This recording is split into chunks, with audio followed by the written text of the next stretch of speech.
Hey YouTube, welcome to another video. So I'm just posting a quick video about the TP-Link Layer 2 switches. I just found out that their Layer 3 stackable switch has already been released and that they already are in the hands of the consumers. I'm living under the rock. I really haven't seen those switches in the wild. I mean, I have heard before that they are releasing new products, but I never knew that they already released, and mainly because every time I visit their website, I haven't seen anything show up on their product page. Anyway, like I said, I just wanna quickly share with you those amazing layer 3 switches. So let me share that.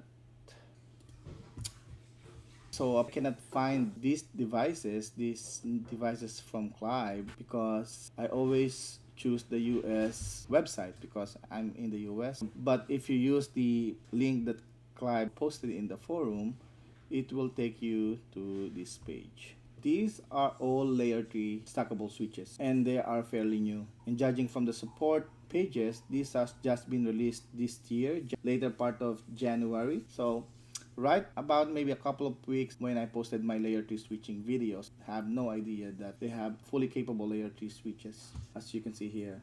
And I have always wanted to try this out because I wanted to do things that I cannot do with the gateways as well as the existing switches, which is the VRRP or First Hop Router Redundancy Protocol. I was not able to do that because the current switches doesn't really support that. There's no HA or high availability mode for this. So this one's the SG6428X. I'm thinking this will be the most affordable one if there ever is one that is affordable. It mainly because it has 24 ports compared to this one which is 48 ports compared to this one which is PoE. So this one is very similar except this one is PoE. Of course, this one has 48 ports with PoE, and this is just a bunch of 10 gig ports, SFP ports. So let me open this one.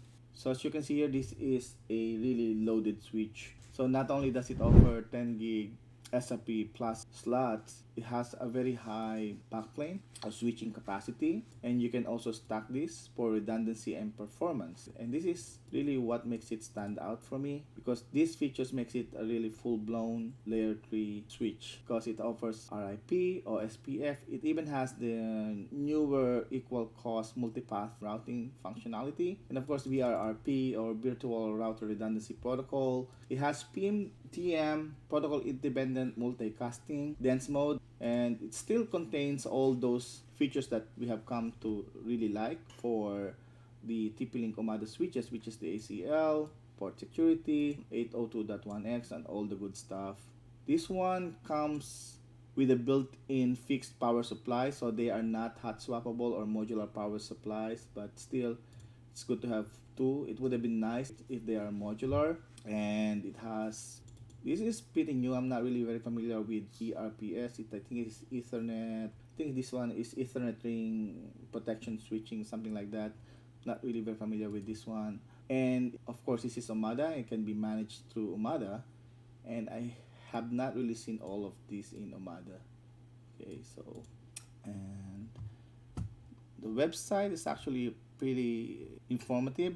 You can see here abundant layer 3 capabilities, and come to think, I just recently posted an article about TP-Link Omada switches, which says that I already edited this, but before it says that layer 3 switches for TP-Link doesn't really support dynamic routing, which are this one. So okay, anyway, again, this makes it high availability because of the redundant power supplies and VRRP, and of course ERPS. Again, not really very familiar with this one.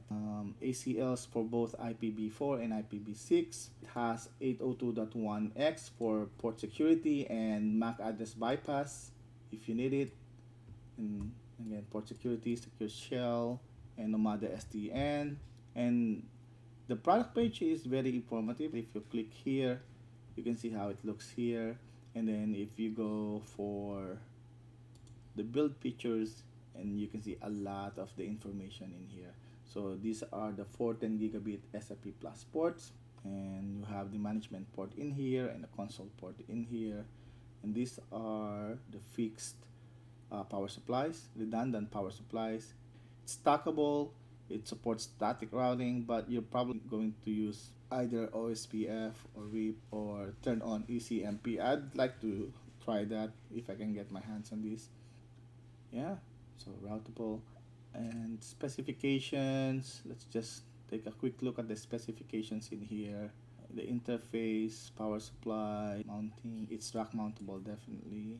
Switching capacity 128 gigabits per second, and you can stack up to 4 of these, giving you up to 8 gigabits of stack bandwidth. They still have COS, QoS, Storm Control, 802.1p for priority DSCP marking. For the layer 3 features, these are all the awesome stuff. Let's see about the OSPF. So these are the OSPF that are supported, and again, RIP. Version 2 is pretty cool for small networks, should be okay, but I'd like to try these both as well.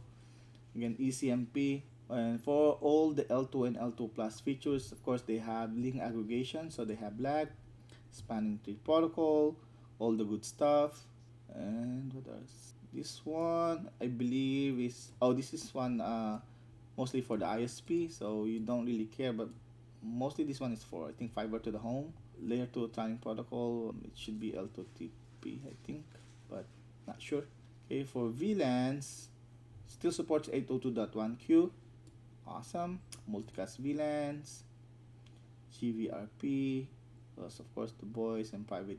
They do have private VLAN in here. I'm not really sure about the private VLAN, how they define that. I'm not really a fan of port isolation, that the way they implemented it on TP-Link devices. It needs to be on the same VLAN, on the same switch to make it effective. Otherwise, you can use my isolated network design for that one, but okay. Overall, I just want to quickly share this with you guys. I'll leave the link on the description. Just make sure that if it asks you to choose your country, don't choose any country, just click stay, because it might filter out these devices when you load these websites for you, or go to incognito mode whenever you load the website, okay, so that you can see all these new amazing devices.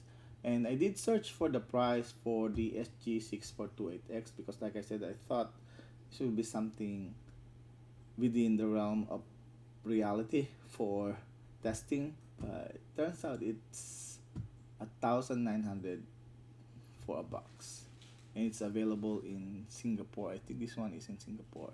So I think that's pretty much it for now for this video. Thanks for watching. I hope you like this video.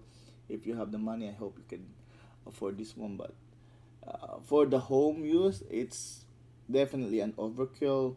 Even for a small business, this is still an overkill, but it's always nice to dream. Okay, thank you for watching the video, and I'll see you on the next one. Thank you, and bye bye.